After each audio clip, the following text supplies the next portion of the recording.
ابراہیم علیہ السلام نے چھری پتھر پر پھینک کر ماری، جس سے پتھر 2 ٹکڑے ہو گیا۔ آپ نے پھر سے اسماعیل علیہ السلام کی گردن پر چھری پھیری، لیکن اس بار گردن کٹ گئی اور اللہ کی طرف سے یہ آواز آئی کہ اے ابراہیم تم نے۔ حضرت ابراہیم علیہ السلام کی عمر 80 سال سے زیادہ ہو چکی تھی۔ روایتوں کے مطابق 86، 99 یا 100 سال کی عمر میں حضرت ابراہیم علیہ السلام کو اللہ نے ان کی پہلی اولاد حضرت اسماعیل علیہ السلام عطا کیے، جس کے کچھ وقت بعد ہی حضرت اسماعیل اور ان کی ماں ہاجرہ علیہ السلام کو ابراہیم علیہ السلام اللہ کے حکم سے مکے میں چھوڑ آئے۔ قرآن میں آتا ہے کہ جب اسماعیل علیہ السلام دوڑنے کی عمر تک پہنچے، روایتوں کے مطابق 13 سال تک پہنچے، یعنی اسماعیل علیہ السلام کی عمر اتنی ہوئی کہ وہ اپنے والد ابراہیم علیہ السلام کے ساتھ کام کاج کرنے لگے، تو اللہ نے حضرت ابراہیم علیہ السلام پر ایک اور آزمائش اتاری۔ انہیں بڑھاپے میں عطا ہونے والے اکلوتے بیٹے کو اللہ کی راہ میں قربان کرنے کا حکم ملا۔ چنانچہ ابراہیم علیہ السلام نے یہ خواب دیکھا کہ وہ اپنے بیٹے اسماعیل علیہ السلام کو اللہ کی راہ میں قربان کر رہے ہیں۔ اس خواب کے بعد آپ نے 100 اونٹ اللہ کی راہ میں قربان کر دیے، لیکن آپ کو پھر سے وہی خواب دکھائی دیا کہ آپ اسماعیل علیہ السلام کو قربان کر رہے ہیں۔ پھر ابراہیم علیہ السلام نے 100 دمبے قربان کیے، لیکن پھر بھی آپ کو وہی خواب دکھائی دیا کہ آپ اپنے بیٹے اسماعیل علیہ السلام کو اللہ کی راہ میں قربان کر رہے ہیں۔ آپ ابراہیم علیہ السلام یہ سمجھ گئے کہ اللہ کی طرف سے انہیں اپنی اولاد یعنی اسماعیل علیہ السلام کی قربانی دینے کا حکم ہے، چونکہ رسول اللہ صلی اللہ علیہ وآلہ وسلم یہ فرماتے ہیں کہ انبیاء یعنی نبیوں کا خواب وہی سچا ہوتا ہے۔ چنانچہ آپ حاضرہ علیہ السلام سے کہہ کر اسماعیل علیہ السلام کو تیار کرواتے ہیں اور کہتے ہیں کہ اسماعیل کو دوست کے یہاں لے جا رہا ہوں۔ اس کے بعد باپ بیٹے گھر سے نکل جاتے ہیں۔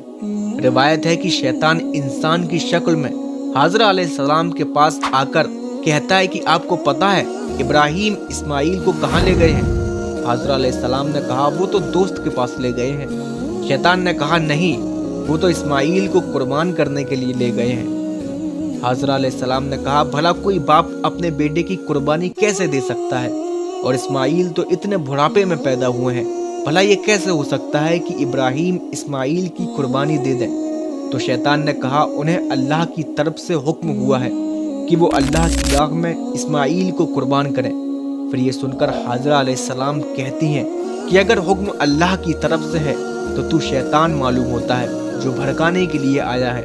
اللہ کے حکم پر ایک اسماعیل کیا 1000 اسماعیل قربان ہے، اور راستے میں شیطان حضرت اسماعیل علیہ السلام کو بھی بھڑکانے کی کوشش کرتا ہے، لیکن اسماعیل علیہ السلام کا جواب بھی یہی ہوتا ہے کہ اللہ کا حکم ہے تو اسماعیل تیار ہے۔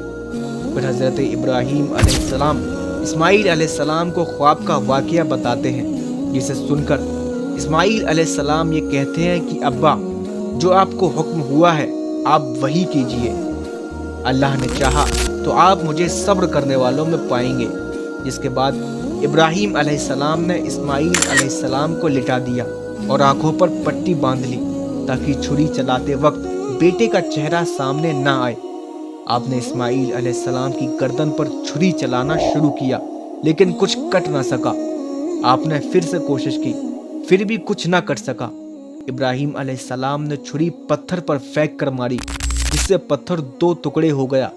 آپ نے پھر سے اسماعیل علیہ السلام کی گردن پر چھری پھیری، لیکن اس بار گردن کٹ گئی اور اللہ کی طرف سے یہ آواز آئی کہ اے ابراہیم تم نے خواب کو سچا کر دکھایا۔ جب ابراہیم علیہ السلام نے آنکھیں کھولی یعنی کہ آنکھوں سے پٹی ہٹائی تو وہاں ایک مینڈا ذبح ہوا پڑا تھا۔ چونکہ جب چھری پھیری گئی تھی تب اللہ نے جبرائیل علیہ السلام کو یہ حکم دیا کہ جنت سے مینڈا لے کر جائیں اور چھری چلنے سے پہلے اسماعیل کی جگہ مینڈا رکھ دیں۔ چنانچہ اللہ نے حضرت ابراہیم علیہ السلام کی قربانی قبول کی اور اسماعیل علیہ السلام کو ذبیح اللہ یعنی اللہ کی راہ میں قربان ہونے کا لقب عطا کیا۔ جس کے بعد اللہ نے آپ کی قربانی کو اتنا پسند فرمایا کہ آنے والے لوگوں تک کے لیے اس کو نشانی کے طور پر باقی رکھا، اور ابراہیم علیہ السلام کے بعد قربانی کا سلسلہ شروع ہوا۔ حضور صلی اللہ علیہ وآلہ وسلم کے زمانے سے پہلے عرب کے لوگ جانور کو قربان کرتے اور اس کا خون کعبے کی دیواروں سے ملتے اور گوشت کو کعبے میں رکھے بتوں کے سامنے رکھ دیتے اور یہ سوچتے تھے کہ ایسا کرنے سے ان کی قربانی قبول ہوگی۔ لیکن اللہ نے یہ ارشاد فرمایا کہ قربانی کا نہ تو گوشت اللہ تک پہنچتا ہے نہ خون، پہنچتی ہے تو وہ قربانی کرنے والی کی نیت۔ اللہ نے قرآن میں یہ فرمایا، جب دونوں نے حکم مان لیا اور باپ نے بیٹے کو ماتھے کے بل لٹا دیا تو ہم نے ان کو پکارا کہ اے ابراہیم، تم نے خواب کو سچا کر دکھایا، ہم محسنوں یعنی نیکوں کو ایسا ہی بدلہ دیا کرتے ہیں۔ بے شک یہ کھلی آزمائش میں تھے اور ہم نے ایک بڑی قربانی کو ان کا فدیہ دیا اور پیچھے آنے والوں میں ابراہیم کا اچھا ذکر چھوڑ دیا کہ ابراہیم پر سلام ہو۔ یہ تھا قربانی کا مختصر واقعہ۔